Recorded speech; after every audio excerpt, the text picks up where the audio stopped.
Columna hoy de Magdalena, porque ya acá estamos debatiendo en realidad con relación a la propuesta de hoy de Magdalena Joubanova. Muy buenos días, ¿cómo están? Buenos días, ¿cómo anda? Nosotros Espléndida ella muy en la semana de su cumpleaños, como Su dijo cumpleaños. Cristian. Muchas gracias, muchas gracias. 35 Gracias, años, no se dice, pero lo quiero comentar, 35 años Muy cumple Magdalena bien. esta semana, y me parece que estás en tu mejor momento, ¿no? Muchas gracias, muchas gracias. Bueno, Magdalena, decíamos, hombre gruñón. Sí, Y si hablamos de sexualidad y de hombre gruñón, decimos, ¿qué es lo que está pasando? puede haber muchas cosas ahí, ¿no? Lo cierto es que yo entré al estudio y muchos enseguida se pusieron a gritar. Sí, son gruñones Son acá, gruñones. pero por otros motivos, Bueno, creo, me digo, parece. Chicos, por favor. Esperemos, si no tenemos que hacer dosificación de algo. Bueno, Bien. bueno. Ya están preocupados. El síndrome del hombre gruñón o de irritabilidad masculina se le dice básicamente a un síndrome, a factores o síntomas psicoemocionales que se presentan durante la disminución de la testosterona. Generalmente es por encima de los 50 años. Hay una declinación biológica de la testosterona, pero no es habitual encontrar hombres de 50 años con disminución de la testosterona, sino a más larga edad. Es un poco la andropausia, se le dice un poco andropausia, similar al climaterio o menopausia de la mujer. ¿Qué pasa con los síntomas psicoemocionales primero? ¿Por qué se le dice síndrome del hombre gruñón? Porque el hombre comienza a tener trastornos depresivos, un cuadro depresivo, angustia, irritabilidad, un hombre que se pone muy gritón, irritable, falta de control de impulsos, frustración, angustia. Empieza con cambios emocionales importantes. También hay otros tipos de cambios, por ejemplo, a nivel osteomuscular. Empieza a disminuir la masa muscular al no tener testosterona, empieza a haber osteoporosis, puede haber, porque la testosterona lo que hace sirve también para la masa ósea, y también a nivel de la piel y del cabello. El vello empieza a caer en el cuerpo muchas veces. Siempre, a nivel sexual, lo primero que se pierde es la libido, el deseo sexual.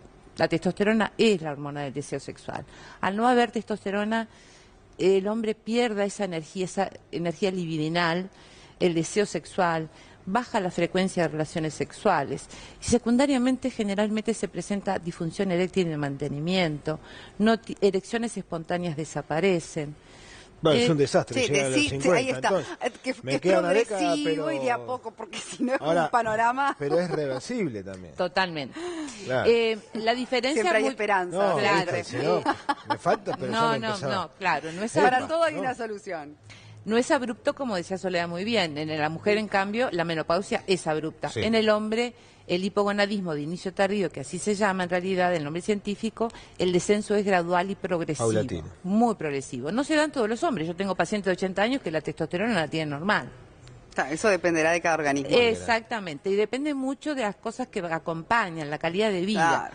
El estado físico. Claro, ¿Qué, la por ejemplo? A diabetes, ver, ahí diabetes, por ejemplo, puede producir una disminución de la testosterona. El síndrome metabólico, es decir, hipertensión arterial, sumado a dislipemias, alteraciones de colesterol y los triglicéridos, la insuficiencia renal crónica, la osteoporosis, la depresión y el estrés, También. a veces disminuyen la testosterona. Es increíble. Pero a veces hombres, inclusive muchas veces uno ve en el consultorio, tenés que diagnosticar y hacer el diagnóstico diferencial si realmente es una depresión o es un hipogonadismo de inicio tardío, porque los síntomas son muy similares.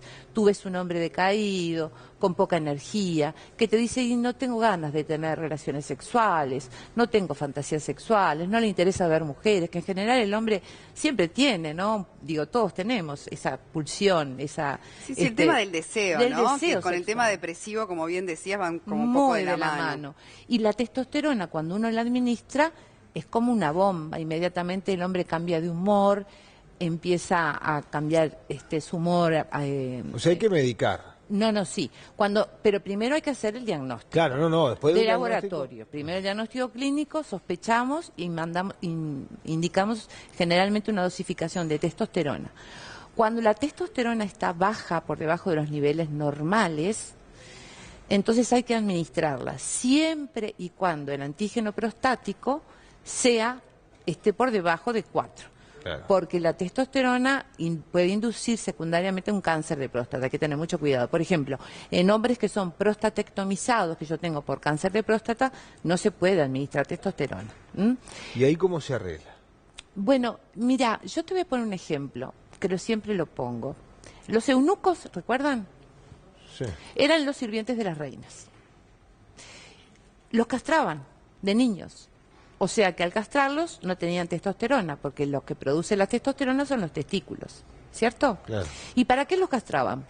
Y para darle No, a la reina, al para rey. no tener bastardos. Pero Claro, igual tenían darle al rey la erecciones. tranquilidad de que no. No, pero igual tenían erecciones y Mirá tenían vos. relaciones sexuales con las reinas. Pero Lo que pasa es que no traían tenían bastardos a hijos, este claro. mundo. Esa era, o sea que yo tengo pacientes con hipogonadismo de inicio tardío que no les puedo administrar testosterona y sin embargo tienen erecciones. Por tanto, es un síntoma que puede generalmente aparecer, pero en un hombre mayor, no, si no está indicada la administración de testosterona, no puedes indicar, porque obviamente el riesgo es mucho más importante. Ujú. Ahora, qué interesante también, porque además se da un fenómeno que vos decías un poco en paralelo también con la mujer en esa misma etapa de la vida. Es decir, bueno, cuando la pareja, que a veces llega más o menos que en esa etapa al mismo tiempo, no debe ser fácil, ¿no? Tampoco, bueno, en algunos casos, por Sí. supuesto, ¿no? No en todos. No, yo la verdad que, a ver, Soledad. Atravesar esa etapa de cambios, porque no, No, digo que sean sí. malos, pero digo, es una etapa No, de cambios por eso hormonales sugiere- donde Hay una- está bueno asesorarse, ¿no? Y no darse por vencido de que, bueno, esta es la situación. No, y... totalmente. Pero además hay que tener en cuenta una cosa que es real. La expectativa de vida cada vez es más larga. Y eso es lo que trae, porque este diagnóstico hace muchos años no lo hacíamos, no existía esta entidad, Ah. ¿no? Entonces, ahora la hacemos mucho más. ¿Por qué? Porque el hombre vive mucho más y la mujer también. Entonces Y tenemos... quieren vivir bien. Ah, Y quieren claro, vivir bien. disfrutando Yo he tenido disfrutando mujeres de la siempre con vida. cáncer que quieren vivir bien Ya sexualmente. son pocos Claro. los que se resignan, digamos, Obvio. a, Los que se a perder retiran. esa calidad. Obvio, es que es más, es bueno y sano, es saludable. Claro. Está dentro de los derechos humanos, además, como hemos dicho tantas veces. ¿Vieron? Claro. Entonces, realmente es cierto que uno tiene que adaptarse a esos cambios, pero y que hay solución, pero es cierto también que el hombre siempre tiene más solución que la mujer. Ujú. ¿Y cuáles son entonces esos síntomas, perdón, Magdalena, a los que debemos, o los hombres deberían como prestar más atención? Porque quizás tienen ese cambio anímico o ese cambio de humor sin un motivo aparente. Bueno, a veces cuando la testosterona en los exámenes te da bien, generalmente es un cuadro depresivo, ¿no? Y los cuadros depresivos, por cierto, que te dan los mismos síntomas desde el punto de vista psicoemocional. Psicoemocional y sexual. El hombre tiene una anedonia, es decir, no tiene capacidad de sentir placer, está angustiado, frustrado, deprimido, irritable. Eso es un depresivo, pero tampoco quiere tener sexo. Porque, a ver, si una persona está deprimida, no quiere nada, tampoco quiere sexualidad. La gente piensa que la sexualidad siempre tiene que estar presente en la gente. No, si estás deprimido no querés tener sexo. Porque si estás pasando por un cuadro depresivo, ¿qué ganas tener de sentir placer? Ninguno. No tenés... te surge la inspiración, tenés un Obvio. montón de inconvenientes, ahí la cabeza la tenés ocupada en otras cosas. Otro, totalmente. Realmente. Ahora, a mí me parece que acá hay un tema de falta de información. Porque Total. por lo que vos decís, estos son procesos naturales que se dan por una causa u otra en hombres y mujeres en determinada etapa de la vida.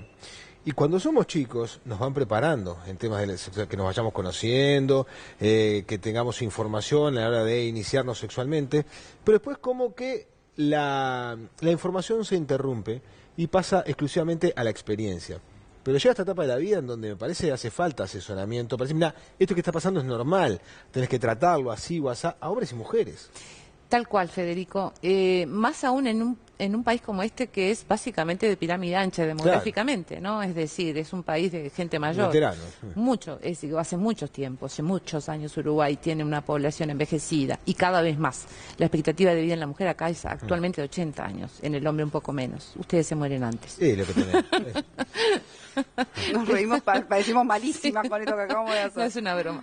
Es un poco para generar un poco lo de Peñarol y Nacional, o la guerra entre géneros. Pero no, básicamente es cierto. Y tenemos que pensar que para el 2050 la expectativa de vida está calculada en muchísimos más años. Por tanto, este tipo de cosas cada vez es más importante, como también la salud en general, la demencia, el Alzheimer, todo es más frecuente. Pero a nivel sexual, que hay mucha más información actualmente, y la sexualidad está como incorporada al bienestar y a la salud en general, tenemos que pensar en estas cosas y tenemos que estar informados y asesorarnos y tratarnos. Porque además hay otra cosa, la testosterona no solo sirve para la función sexual.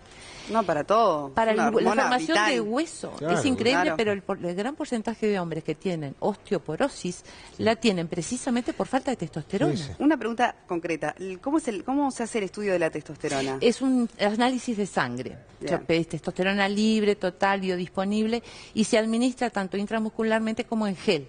Actualmente tenemos una forma en gel que es bárbara porque se la colocan Pero para diariamente. conocer nuestro nivel, se lo pedimos al médico, es un análisis de sangre. Sí, sangre. yo lo ando diariamente Muy porque bien. es muy frecuente eso. Me gustó eso de la guerra de sexos, que es algo que supuestamente está de modé, ya no existe más hablar en esos términos. ¿de qué hablamos? Pero ¿qué pasa con la guerra de sexos en la intimidad?